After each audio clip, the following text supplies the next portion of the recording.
నుంచి RSR school bus Musunuru సమీపంలో ఉన్న టోల్ గేట్ దాటి దగ్గరలో ఉన్న స్కూల్ కి మలుపు తిరిగే సమయంలో నెల్లూరు వైపుగా వెళుతున్న లారీ అతివేగంగా పిల్లలున్న స్కూల్ బస్ ని వెనుక వైపు నుంచి ఢీకొనింది.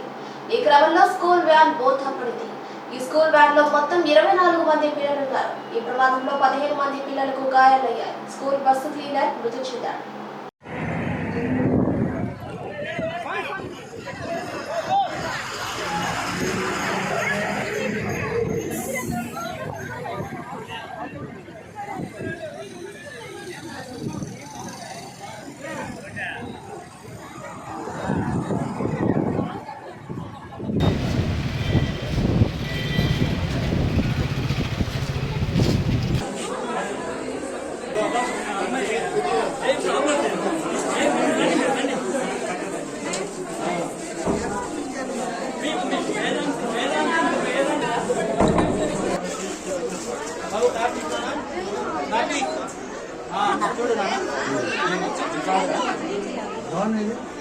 ఓకే బాగుంది.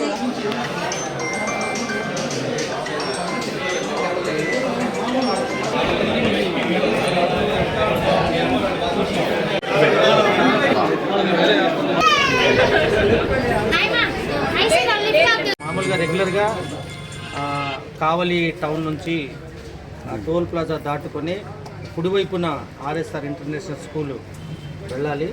అయితే ఈరోజు దురదృష్టవశాత్తు సుమారు 8 గంటల 40 నిమిషాల ప్రాంతంలో టోల్ ప్లాజా దాటుకొని రైట్ సైడ్కు టర్న్ చేసుకుని బస్సు వెళ్తుండే క్రమంలో అటువైపుగా వస్తున్న బస్సు నెల్లూరు లారీ ఆ లారీ రావడము, ఆ లారీ సడన్గా దానికి ఢీ కొట్టడం అనేది జరిగింది. అప్పటికప్పుడే స్పాట్గా అక్కడ ఉండే ఏదైతే కేర్ టేకర్ క్లీనర్ ఉన్నారో వారు అక్కడ దుర్మరణం చెందడం. తర్వాత పిల్లలకు 10th క్లాస్ పిల్లోడు ఒక అబ్బాయి అక్షయ్ రెడ్డి అని చెప్పేసి ఆ అబ్బాయి కూడా కొద్దిగా ఎక్కువగా ఇంజురీస్ కావడం, దాదాపు సుమారు 10 నుంచి 14 మంది విద్యార్థులు చిన్నపిల్లలు కొద్దిగా మైనర్ ఇంజురీసు, ఆ అద్దాలు వల్ల గాయాలు అవ్వడము, రాసుకోవడము, కొద్దిగా చాలా ఇబ్బందిగా ఉన్నారు. సో ఇక్కడ మన ఆనంద్ గారి హాస్పిటల్, తర్వాత ప్రవీణ్ గారి హాస్పిటల్లోనే పిల్లలందరికీ కూడా ప్రథమ చికిత్స జరుగుతూ ఉంది. తప్పకుండా వారికి అవసరమైన ఏర్పాట్లు చేయడానికి మా గౌరవ జిల్లా కలెక్టర్ గారితో కూడా మాట్లాడడం జరిగింది. తల్లిదండ్రులు ఎవరు కూడా ఆందోళన చెందొద్దు. మేము థ్యాంక్ యూ.